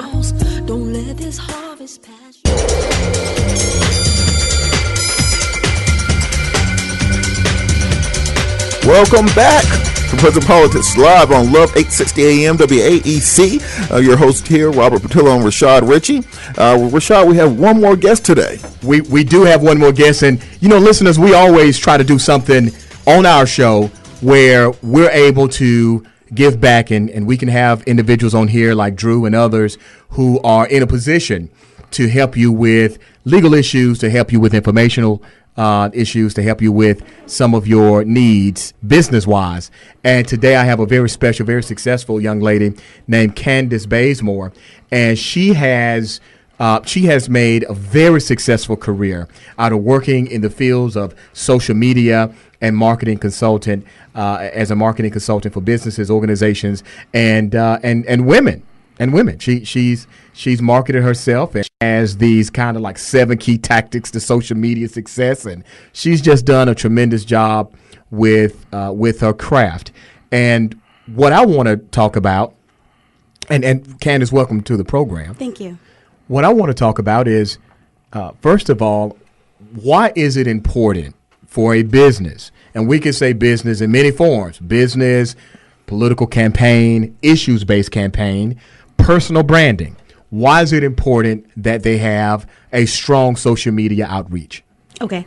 Well, that, first of all, is an amazing question to ask, and it's something that's very timely, especially considering that we're going into the end of the year.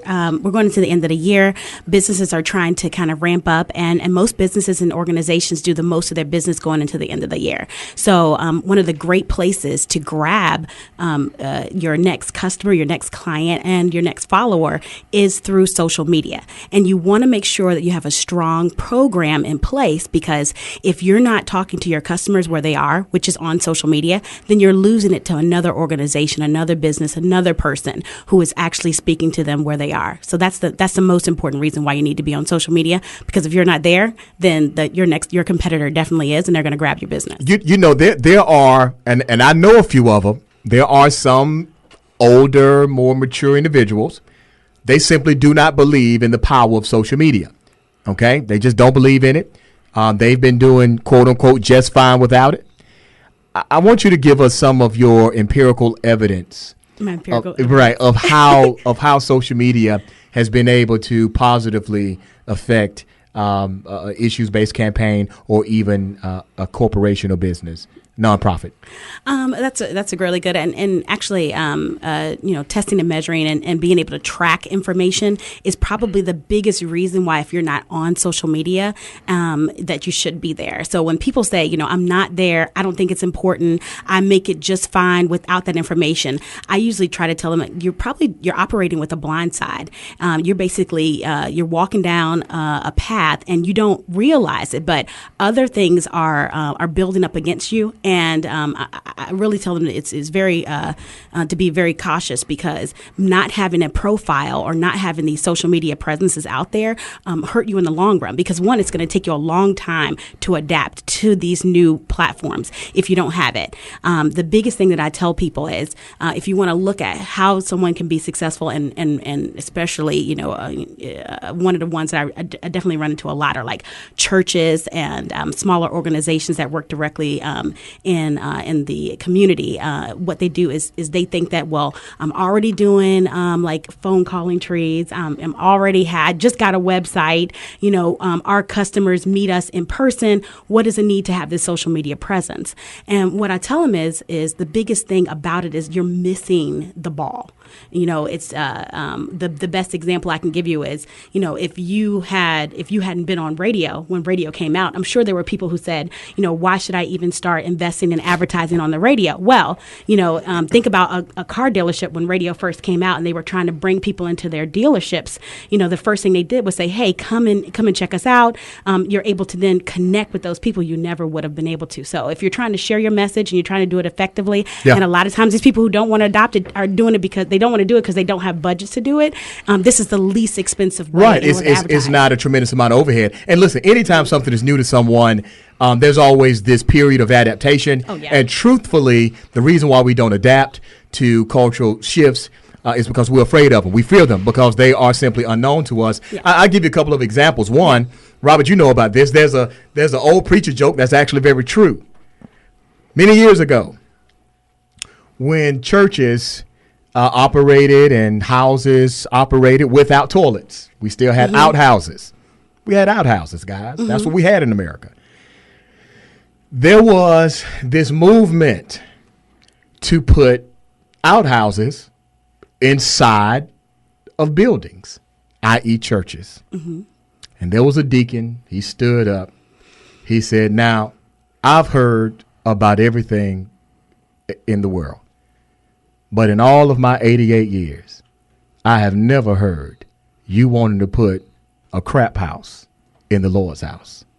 Okay? That's how antiquated That's how antiquated that is. Now you can't imagine a church having an outhouse, right? Yeah, no. Okay, so it was a period of adaptation, adaptation that had to take place. This is part of the course. You know, someone asked me one time if Jesus was here in this type of modern day earth, would he use social media? I think absolutely. I think he would utilize anything that he could in order to reach the masses. And in my opinion, Jesus himself launched the greatest marketing advertisement campaign you could ever imagine ever being launched in the history of our planet, because we are still remarketing what he marketed over 2,000 years ago. So I think he would definitely utilize it.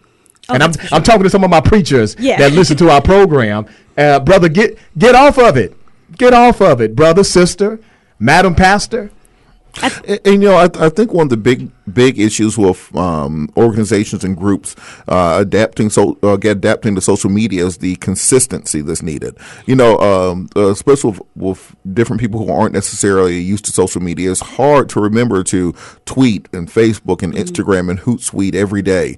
What do you say to groups or individuals, companies like that just don't know how to do the consistency? Because, you know, if you go dead on social media, it's hard to revive it. It's basically, if you wait a week, you're starting back over from scratch. Yeah.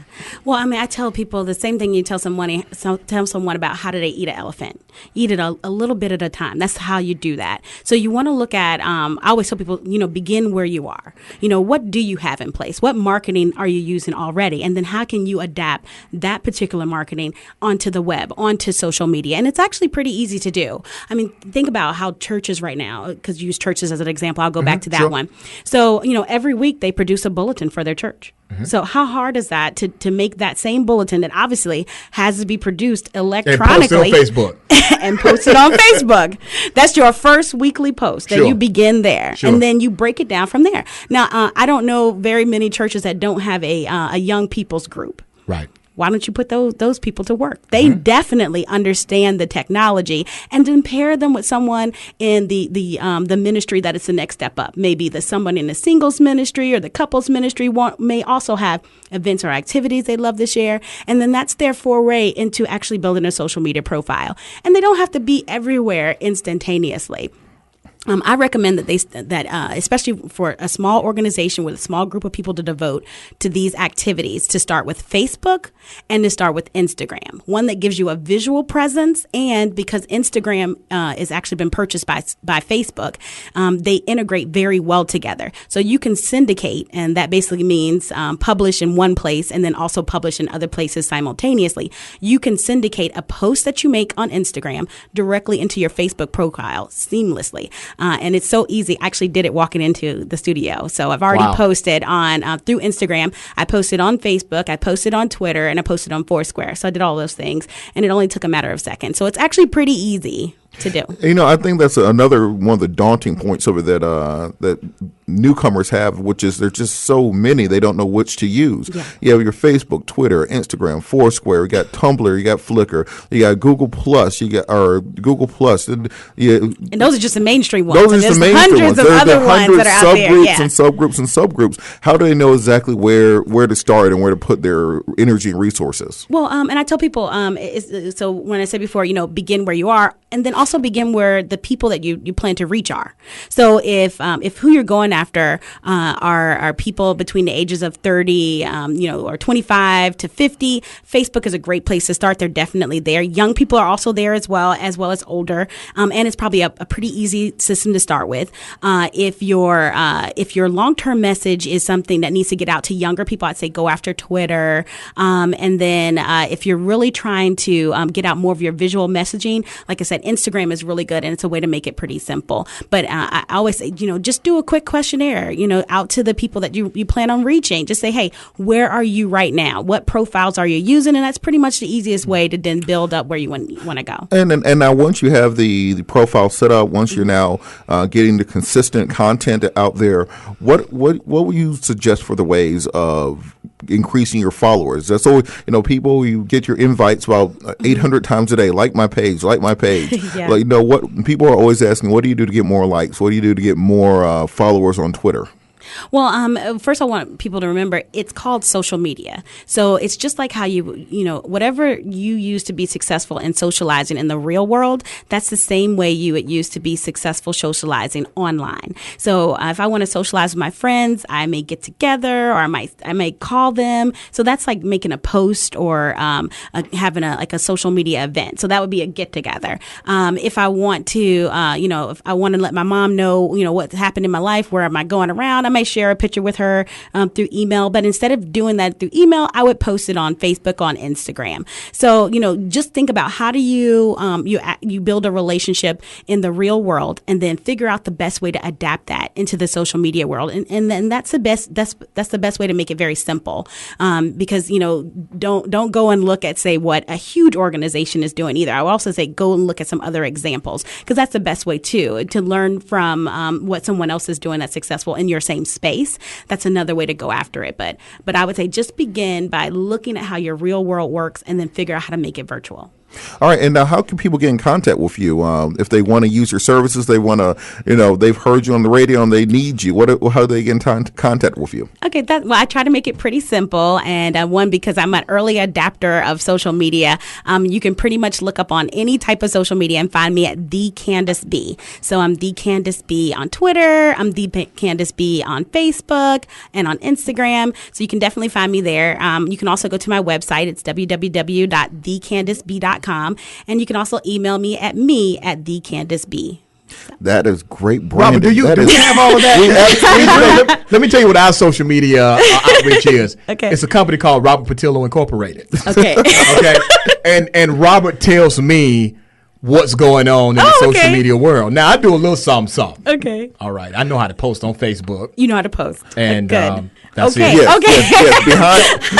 Behind the scenes, our Hootsuite is working. We have everything. It goes all that. It goes. I'm just making sure, man, because she just laid out about 3 that I ain't never heard of. But Rashad just got rid of his BlackBerry about 4 weeks ago. Yeah, you didn't have to tell everybody that, Robert. They used to call the BlackBerry the Crackberry, so it's hard to break the habit. It was hard to break that. The president has BlackBerry. Rashad has finally stepped into 2010. So we're gonna get. I think the president has it because it's an American brand. But go on. It's American made. We work with labor unions. Okay, it's made in Canada. It's a part of America. It's part of America. Okay?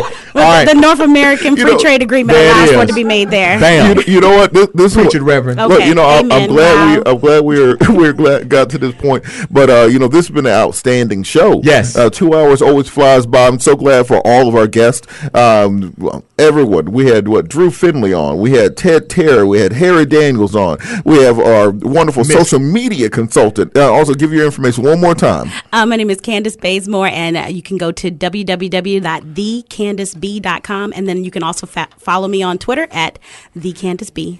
Now, when you say The Candace B, is it THE or the letter D? No, that's good. I'm sorry. So I try to go straight from the dictionary with everything that I do. So it's THE, the, and Candace is CANDACE, and the letter B for my last name. Now, you know us black folks, we kind of like to jazz it up a little bit. I know. We will misspell a word and make it longer. Exactly. You understand what I'm saying? Well, we'd like to thank everyone who tuned in today to Present Politics live on Love 860 AM WAEC. All right, guys, and next Saturday, we will have a lively debate again, and you've been listening to Love 860 WAEC, Present Politics, and remember, to get connected, to stay connected to a mentoring group or nonprofit in your local community. Anytime you help someone become a better them, it always helps you become a better you. Robert and I are living proof. Thank you, guys. Until next Saturday.